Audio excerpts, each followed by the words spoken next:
And without further ado, I'd like to introduce you to Jeff and Neal. Hi guys, my name is Neal. By a show of hands, who here has heard of BeyondCorp? Who here is doing BeyondCorp in their company and is not Netflix? Okay, keep your hands up, that's great. Okay, good. So we're here to talk to you about BeyondCorp, which many of you guys have heard of. We're going to separate our talk into two sections. I'll talk for 10 minutes about what is BeyondCorp, and Jeff, who helped deploy BeyondCorp at Google, will tell you how he did it. So in 2011, we wrote a research paper called BeyondCorp. This talk, in many ways, will go into more detail than that paper. We've since written 2 other papers and have a 4th paper coming out soon that goes into detail about what BeyondCorp is and how we deployed it at Google. It comes as part of a long legacy of taking our internal tools and offering it up to anybody. So if any of you guys have used BigQuery, which is part of GCP, it began its life as Dremel inside of Google. If you've used Kubernetes, which is the number 3 DevOps tool on GitHub, it began its life as Borg. If you've used TensorFlow, which is relatively new and already number 1 on GitHub, it's a machine learning framework. It began its life as Brain. If you've used, this one's a little bit different because we didn't really invent it. We just use it a lot within Google. If you've used a security key, then its internal name within Google is called Nubby. And I'll talk a bit more about those in a few minutes. If you've used GPRC, that's Stubby. And we're here to talk to you about BeyondCorp. As Googlers, we use it, and it's called Uber Proxy.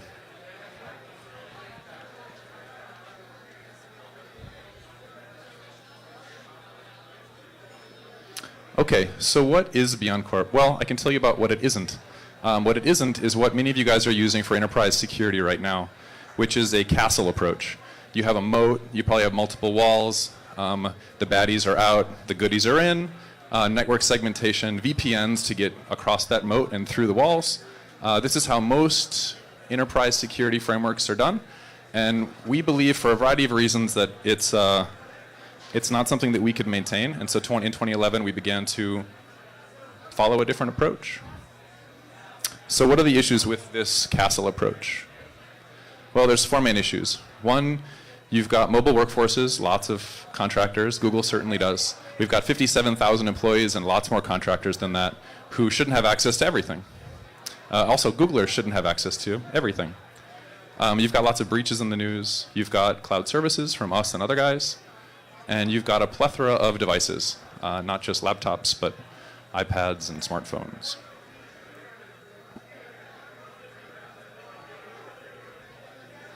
Okay, so what is the mission? Well, it's essentially to get rid of VPNs. VPNs because network segmentation doesn't work.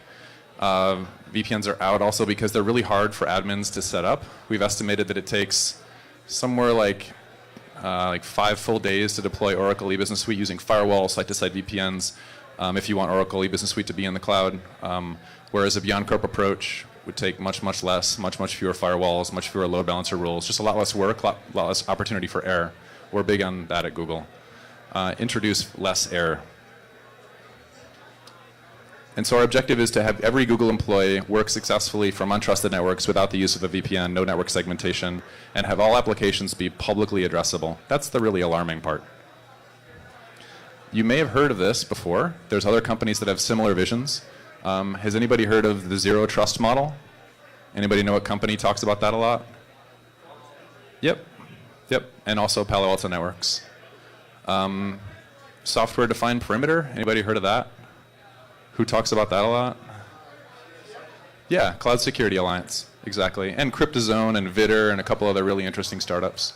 So yeah, it's a vision that many of us have. It's just a vision that Google happens to call BeyondCorp. What's unique about Google is we really don't have a product in the space.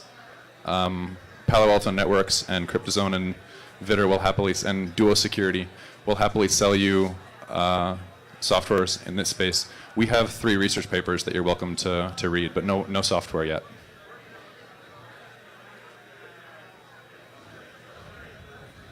Okay, so what does this look like in an architecture? Well, I can tell you what it looks like today. So today, Unless you guys have moved to the cloud, you probably have ERP systems and CRM systems and your identity all located on-prem at a colo or maybe even a wiring closet if you're small. And you've got your employees over there on the left. Now, this introduces a couple of small problems if you have a contractor that you hire. And then all of a sudden that contractor has unintended access to the CRM because you've given them access to the ERP. Because once they VPN into your walled castle, they all of a sudden have access to everything, including the CRM, if you're running that on-prem. Now, what does it look like if you were to put some workloads up into the cloud, like maybe our cloud or somebody else's cloud? Well, all of a sudden the infrastructure has left the building, and all of a sudden now you need to have site-to-site VPNs for your users to VPN into your prem, and then you need to have another another VPN to go from your on-prem into the cloud. So you've got multiple VPNs, load balancer settings and firewall settings on both sides. This introduces a lot of manual labor for those of us in the room here. For all the end users that are our customers, it introduces a lot of burden. They have to log into one, sometimes two VPNs. It takes a lot of time, up to a minute for each connection. It slows their connections down. It's really not the way that we want to run infrastructure. And it doesn't get easier if you bring the identity into the cloud, for example, like using Okta or something like that. What problems are there with this? So for one, now all of a sudden that your applications are up there in the cloud, you're even more open to phishing than you were before. Phishing is the #1 cause of vulnerabilities. More than 80% of hacks begin with phishing, sometimes higher depending on which vendor you talk to. And the second big problem is malware like Zeus, which since the applications, ERP and CRM, have no idea about the user at the other side. They're just opening up a VPN connection and then giving them unbridled access to those applications. The malware can run rampant also and can act on behalf of that user without the knowledge of the user, like Zeus does. You've got man-in-the-middle attacks, which is Zeus also. You've got no choke point to enforce access control for onboarding or offboarding or anything like that. And then, of course, you have SQL injection. So these are all risks of putting applications up into the cloud. There's lots of benefits of putting them up into the cloud, but these are the risks. So what would Google do? Well, this is what we do in the space. So we have security keys that are a very good form of phishing control. Does anybody use security keys? Okay, cool. So I brought one here. This is what Google uses. Mine's really tiny. It's going to be hard for you guys to see. It's this. So this confirms a number of things. It confirms that I'm a human because I touch it. It also confirms it's less difficult to phish than a phone number is because this is harder to take control of than my phone number is. So it's a little better, well, a lot better in some ways and a little better in others than text messaging as two-factor authentication. That's what we use for device-based authentication. For device management, we maintain inventories. Jeff is going to tell you all about that. The inventories push a certificate to my laptop, which connects this to my laptop so that Google knows that it's actually me touching that button on this laptop. We TLS everywhere. We have internally something called an access proxy that we haven't made a product. There is a company called Duo Security. I think I saw somebody with a backpack from Duo. They just launched a product last week called Beyond Duo, which is an access proxy in this same kind of vein. You might want to take a look at it. And then on the app side, to prevent SQL injection and cross-site scripting, we've got app security scans available within our cloud. There's other products too. So these are the solutions that Google would use. What would the ideal world look like in a BeyondCorp world? Jeff's going to tell you how we do it. This is sort of like theoretically how we think of it before Jeff built it. So you'd want an ERP application service to be accessed only by finance employees, not by contractors, from well-managed client devices. For example, you've got a device inventory, and you've got this to confirm that it's a human being operating this laptop, not Zeus botnet, for example. In my home country, so it could figure out what IP address I'm accessing it from, using strong user authentication, that's security key, proper transport encryption, TLS, and hardened against application attacks, security scanner. Okay, so that was a bit about what BeyondCorp can offer for you. Jeff's going to tell you what it offers for Google. Hello, good to see everybody here. Let me get on to the slides here. Basically, what he told you in so many words is what we discovered is that walls don't work. And you can protect yourself with a firewall and all this, inbound security. The problem is that once somebody gets inside that, they typically have access to your entire network. And getting inside of it, yes, and getting inside of it is even easier nowadays with all the mobile devices. That was the point of all these devices. They're coming in on wireless networks. They've been out to the rest of the world. They've been plugged into some ISP at the airport or at a hotel, and you don't know what they've injected on their machine. It's hard to trust all these things coming into your previously secure network. So we're doing a different approach. We're saying, let them come in, let the devices on our network. Well, yeah, our network. It is a segmented network. There's basically, in the old days, we had a client machine network and a server machine network. And the client machines, once you got on there, you could talk to the servers. You could run whatever application you had to run. You could talk to their back end. You could SSH into things. You could run RDP. You could run NFS to pull things off. All those things, you could go, we trusted you because you're on our network. You must be a good guy. You can go do your job, make money for the corporation by talking to the back end. The big thing we did here is saying, all right, we'll have a different client network, and it can only talk to specified access gateways. So even though you get into the city like this, you can't do a transaction. You can't go take the money out of the bank unless you go to the ATM and prove that you have the right to do that. So we don't protect the street and the city, we protect the application and the data. Now the keys to this whole BeyondCorp are three. One, we don't use the IP address of where you're coming from to prove anything. It's way too easy to get on the wireless network. It's way too easy for somebody to walk in and just plug something into your network.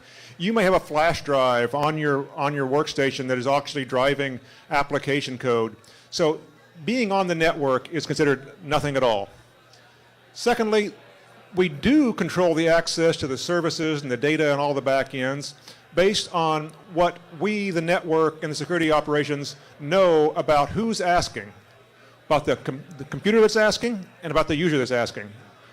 Knowing about the device is important. That way, random people who have stolen credentials, if they don't have a, in our case, Google managed device, they can't get anywhere. And this is the key to number three, that all the access, each data flow, each connection, each session, each socket setup must be shown to be authenticated to the user and the device, authorized, you have a reason to get from here to there, and then we make sure all the data are encrypted. So if anybody's watching on the sideline, they can't steal the data from the network or from the Wi-Fi or from the ISP you're going through, wherever it is. We have end-to-end encryption, and as he was saying, anybody knows how to do that, but maintaining TLS, credentials, certificate stores, and all these things is tricky. So embedding that in the system and all the tools is kind of critical to the whole thing. So this is the kind of a high-level picture showing some of the components we have here. I'll go into bits and pieces of this as we go on. But you can see on the left we have lots of different application or user access modes. We have these access proxy coordinated with our single sign-on process so that wherever you come from, you have to get through those. And then we have a universal access control engine that makes all the policy decisions based upon device inventory, user inventory, and other things like that. And we'll just go into those as we go. So first thing is know your users. Who works for the company? Who has the right to do what? How do you know? Can you get people into your company, into your database? Can you kick them out when they get fired or leave the company, whatever else? Having a complete user inventory and groups of users who are in, well, you have this job code, therefore you have a right to look at the finance data. If you have this job code, you can look at the HR data and keep those things separate so that each application user flow can be authorized individually. And I think and this was tricky. I mean, this was development inside Google. Even at Google, it was tricky to get all this information coordinated. On the other side is know your devices. It's hard for a, out-of-country actor to infiltrate your thing if they must have one of your devices under their control. If they're allowed to use any device on the planet, then it's that's just one more barrier. So we have certificate authorities, and we have applications on the workstations. The whole platform teams, the OS teams, coordinate to make sure the certificates are installed and secured. We have secure certificate storage, TPMs, trusted platform modules are the best we can do on Mac with their key stores and things like that. But we maintain those, and again, it's an effort to keep the operational things going, to keep those up to date and rotated correctly and installed correctly, and so you can trust in them. Likewise, there's a whole inventory control system from delivery and provisioning when you scan the devices in to know where it is, who's the owner of it, who's the user for it, coordinating user access to device access. So if you see this device come up and, well, what's Joe Bob doing on this device? That's not his machine. Then that's a signal that says perhaps we should have less trust in this coordination because this user should not be on that machine. Is this a Trojan horse pretending to be Joe Bob on Sam's machine? Whatever. They're all the signals we're trying to capture to know the state of the device. Is it one of ours? Does it have our security credentials on it? Has it checked in with your binary whitelisting application, bit 9 or whatever you have to verify that these is being antivirus scanned? Do they have the latest version of the operating system? Is this application even supposed to be on this machine? All these signals are coordinated in this back-end database so we know whether that device is a real, trusted, access using device. And all of these signals are coordinated into a repository, a database, an inference system that says, given all we know about this device, its history, its logs, its usage, where it's been, who it's going to, we can figure out a level of trust in that device. And if it's like it's a wired workstation in our building, behind our door locks, we give it a lot more trust than, it's an iPhone that some Googler says they bought last week. So there's a whole gradation of what we know about the device that determines whether it can have access to critical sensitive data. If all you want to do is check your calendar or look at what the cafe menu is, okay, you can do it on your phone. But if you want to actually touch the source code or the databases and things like that, you need to have a much more trusted machine to get there. So bringing all those sources of signals together, the user inventory, the device inventory, the trust repository, and then security policy says for any given application or data flow or connect type, what do we allow? We bring this all to a central server, all right, which has all the policy rules uniformly expressed across all the sources who want to talk to all the back-end resources. So we can apply this universally and uniformly across all the applications. This is one of the things. In the old days, you had to go secure this app and this protocol and that protocol and this router and that firewall. It's really hard to prove at the end of the day that you have allowed or disallowed the access you care about. By having this in a language, an access control language that understands users and machines and levels of access and types of backends, we can express that these kinds of client sources can talk to these kinds of backends on a very fine-grained basis. And the great part about that is once we've dissociated the network address from the access and have it all based on device and user and need to know and proper security protocols in place, then you can do it from anywhere. It doesn't really matter now whether you're in the corporate building in most cases or whether you're in an airport or a hotel or at your home. We have the protocols and the security that will carry the traffic from wherever you are to where you need it to be. So again, a big benefit to Google at this point was that people could do their work from anywhere in the world. Modulo what that work was, but the vast majority of web applications for HR and finance and turning the crank and even code editing can be done over the web these days. Really freed up a lot without using a VPN, which took time to set up. Now you just hit the front end, access proxy, HTTP stuff goes to the back end. So it's very easy, very fast, and very useful. Okay. How did we get to there? I mean, this is a big change in the network. Basically, we're turning off all the access to these applications unless you go through specified gateways, the access proxy or things like that. And just to say, in Google, the access proxy, which is an HTTP proxy, actually services a lot more because we actually wrap our SSH connections through HTTP, so they go through the same proxy. A slightly different pathway, slightly different questions we ask about who's going where, but it's a lot of that is the same Google front end, Uber proxy, Access proxy. It all is the nexus of these traffic flows. Okay, how do we get there?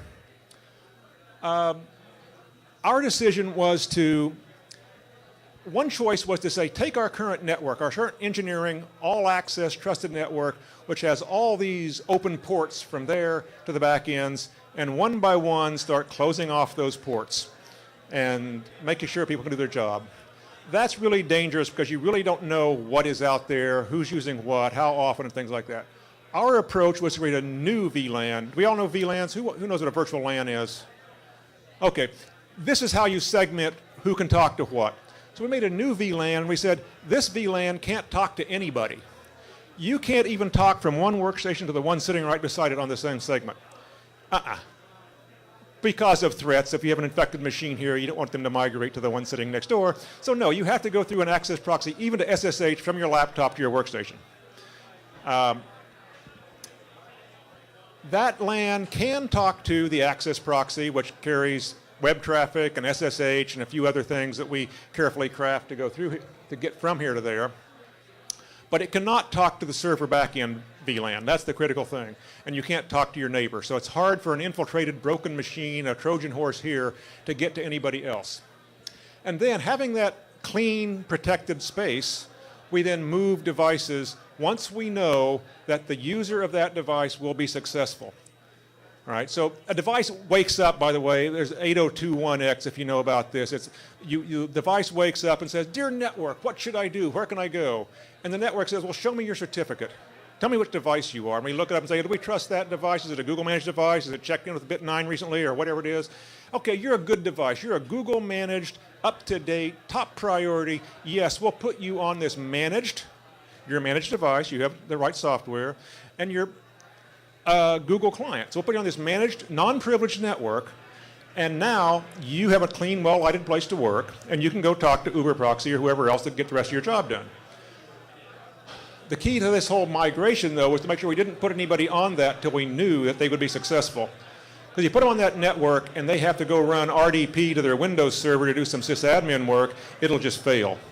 If they're running a Java-based RMI fat client application that needs to talk to some system back there, it will fail. If they're running, let's say, finance application that wants an Excel spreadsheet in order to tabulate things, well, that Excel using Microsoft Office is also going to fail because NFS or CIFS, we don't allow that to go through the network. So we wanted to make sure we found, first of all the applications that would fail before we moved users over and fix those before we did it. So we got out the network analysis job, net flow logs from the routers to see which machines which backends talk to which front ends over which ports and which protocols. Why are they doing that? And of course, immediately you look at these logs and you say, oh my God, there's traffic like that on my network? We thought we got rid of that 3 years ago. Well, no, there's more stuff out there than you can imagine. It's not all port 80 HTTP or port 443. There's just applications. You didn't know that your procurement system has deployed these, I shouldn't say Windows applications. I should say third-party applications that do 1980s technology in a way you thought was bad then and it's really bad nowadays. So we find all this analysis, find who can do what, where, who needs special treatment, and we say, can you fix your application? Can you buy a new application? Can we wrap it in HTTP? If it really is HTTP, why aren't you going through the access proxy? Just reconfigure the system, change DNS, and now your existing URL will go through the controlled access, check for user coordination, check for authentication, and keep on going. So that was the first phase. Find all the bad traffic, get it fixed, find the users who are successful, and then move their devices onto this new network where they're safe and happy. To do that, we automated it. Google's very big on data and analysis, so we automated this pipeline to look at the network logs. We actually built an on-client application, it's IP tables basically, but it watched all their traffic, so we could simulate whether their applications would hit the firewall and fail. And armed with those logs, we could then, again, find things, remediate the applications, find the users, and automatically processing logs. If they were clean for 30 days, the next time they hit the network, they'd go to this non-privileged network. This is our vision. We've written a number of papers out here for Usenix. You'll be able to look at those. I'm running short on time because we started late. Here we go. To do a change of this magnitude, you need the whole corporation behind you. Understand the threats, explain it to the executives, get buy-in and commitment from the top down. It's not easy and it's not fast to change the way, hundreds or thousands of people, hundreds of thousands of people in our case, access and do their job. And you don't want to break the users is the important thing. Clean this up so it works for the users. Data quality is key. Knowing your users, knowing your devices, having an inventory control system, the databases, the ability to process that as near to real time as you can so you can react to various threats. I mean, we've had cases where there's a day zero attack out there and we just say, okay, all these devices, turn them off. They're not allowed on the corporate network anymore until we can get it fixed. Enable painless migration. I think my slides have stopped advancing here. Which is to say, we do success-oriented migration. Prove that the user will be happy before you move them over. But then be very aggressive moving them over because excuses like, well, my app uses NFS, so I have to stay here, is a bad excuse. We have to get solutions for that. And that goes along with getting everybody on board, really clear, continuous communication, working with management, the business application developers and managers, the actual users, the tech support people, because where do people go when they say, hey, my network stopped failing, what's the problem here? They don't know whether their device is bad, the network is bad, or hey, fails as intended. That's what we wanted to have happen. You shouldn't be able to run that app here anymore. So getting them all on board and keeping the process and the communication clear is really key. And most important to all this, again, is when you move people to these new systems, these databases, these pipelines, this analysis system, this policy engine, this proxy, if any of those fail, what happens? Users can't do their job. Their machines fall off the network, their packets don't flow, they can't do their job. And in Google's case, that means accounts receivable or accounts payable are not processing that huge flow of money that we know and love. Okay. So it's important, I'm saying, to make sure it's reliable, because if anything breaks along the way, the amount of confusion and pain and setback to the morale and the productivity is enormous. So be very clear, keep these things going, and then not keep them going because there's a red sign here saying don't. Anyway, there's the synopsis. Have zero trust in the network, do it at the data level, get data about your devices, and then carefully move them over again by data and analysis, and it can be done. Thank you.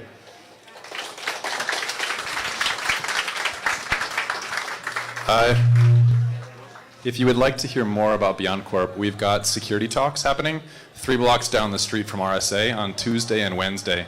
Just go to a search engine and type in Google security talks, and you'll see them. All right, thanks again, guys. So appreciate it. And on behalf of BSidesSF and Fitbit, here's a speaker gift for you guys. Thank you very much. We really appreciate your contribution. All right, everybody, it'll be about 10 minutes to the next presentation. Thank you.